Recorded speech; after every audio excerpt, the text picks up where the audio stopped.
So ngayong gabi guys, sa katambay dito yung bayaw ko na nag-aaral ng civil engineering sa Mapua. Interviewin ko siya kasi yan din sana yung course na gusto ko dati guys, civil engineering. Kaso hindi kaya eh. Kaya eto na lang bayaw ko yung interview. Kapatid ng asawa ko guys. So Jay, kumusta yung mo? First year mo sa Mapua? Ayos na lang. Mahirap. Civil engineering. Ano yung mga na-experience mo? Ha? Ang pinaka-experience yun, mahirap doon. Parang mag-adapt kasi masyado mabilis yung flow ng mga subject, mga gano'n. Akala ko masyado mabilis yung flow ng mga chicks. Subject pala. Sige.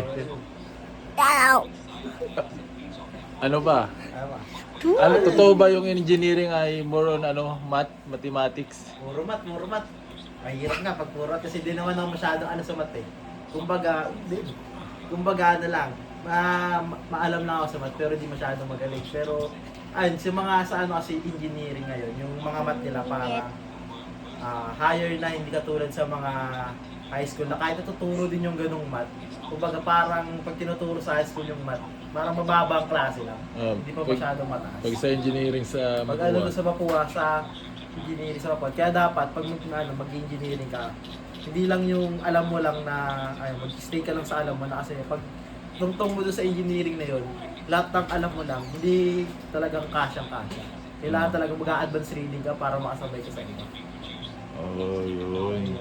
Ba't sabi mo ngayon, nagpo-programming ka sa computer? Ayun, madami kasing sa Mapua. Pag kasama sa subject mo? Subject. Kumbaga isa yun, programming. Meron din kami sa natural lang naman sa sa engineering yung parang magkakaroon din kami ng architectural designs, mga gano'n.